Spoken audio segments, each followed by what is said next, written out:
Throughout much of Frodo's journey, he's travelling through places that are ruined and dangerous, places that were once beacons of civilization that have now been abandoned or destroyed for hundreds or even thousands of years.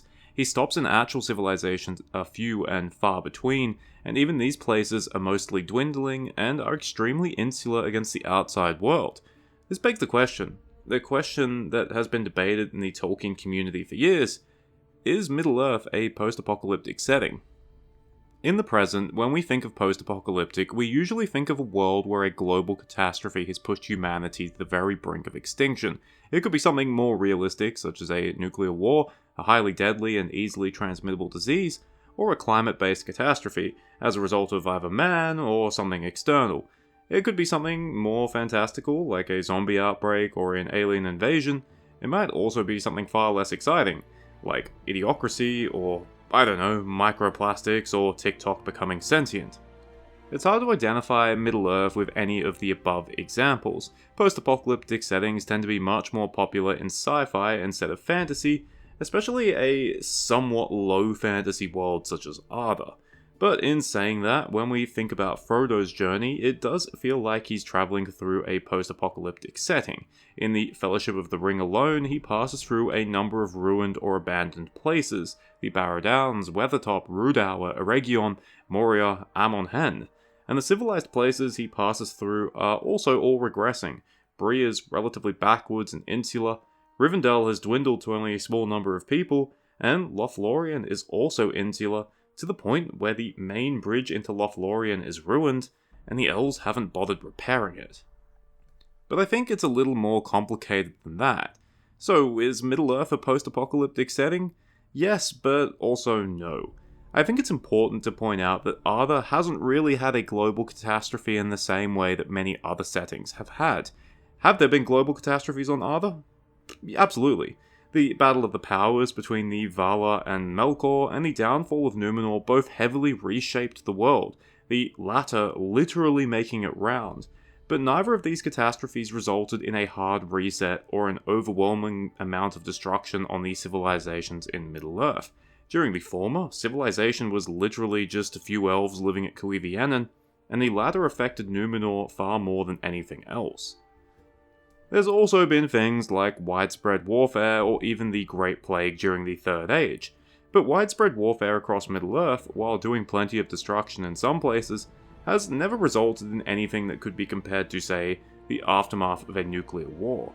Likewise, while the Great Plague did likely kill millions, and as many as 50% of the people or more in some places, it didn't result in the widespread collapse of society. But while Middle-earth has never really had a global apocalypse that has resulted in a post-apocalyptic world, I think it would be very fair to say that Middle-earth has had localized apocalypses that have resulted in some places heavily resembling a post-apocalyptic setting. I think the First Age in Beleriand is a perfect example. Morgoth and his armies were the apocalypse, and over the course of 80 years, his forces, or the Sons of Feanor, destroyed most of civilization in Beleriand. By the end, a dozen or so realms had been completely destroyed, and the survivors were clinging to the fringes of the region or on an island off the coast. And then Beleriand ended up being so badly ruined in a 50-year-long war that it literally sank beneath the waves. Despite this, one must remember that Beleriand was similar in size to Eriador, and was not representative of the situation in the rest of Middle-earth.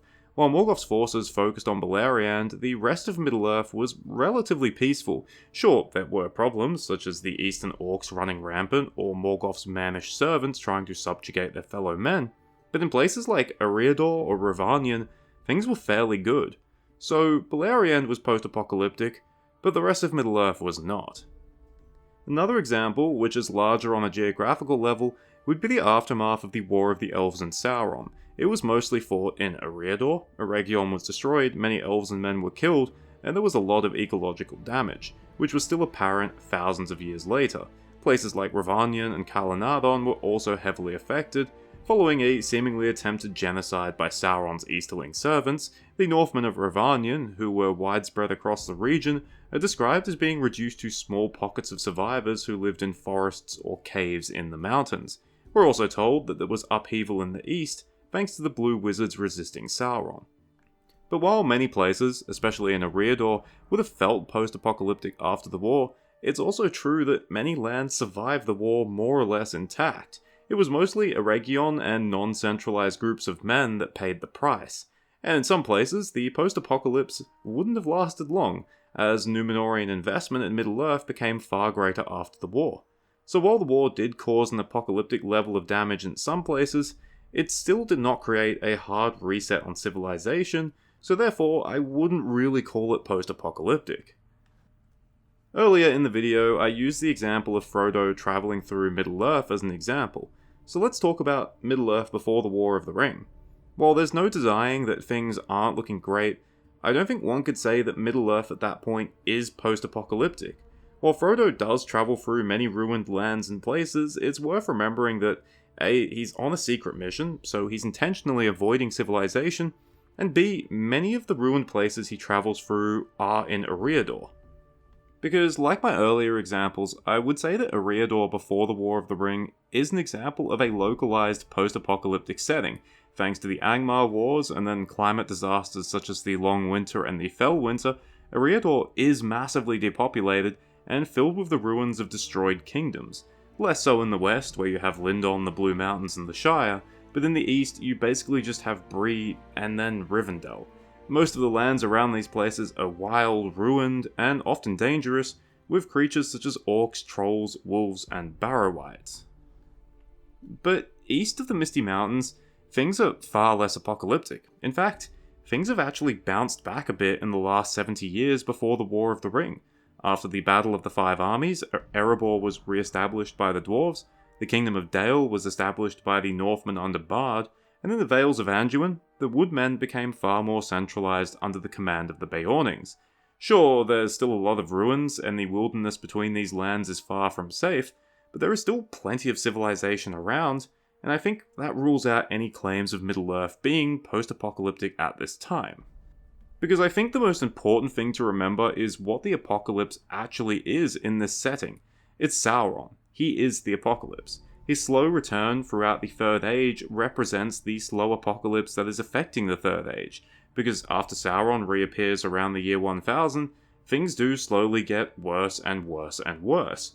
One could easily make the argument that Sauron's invasion before the War of the Ring represents the final stage of the apocalypse, and that if he had won, things would have been post-apocalyptic, or at the very least, highly dystopian. So if Middle-earth before the War of the Ring isn't post-apocalyptic, then what is it?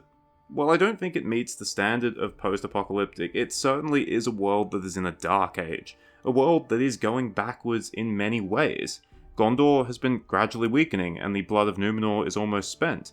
The elves have mostly left, and the dwarves have been getting their asses kicked around for 1,000 years. Many lands are so insular that they've had little to no contact with the outside world for years. The roads are mostly empty, except for refugees and the servants of the enemy. If you look at a map, there are more named ruins than actual inhabited settlements.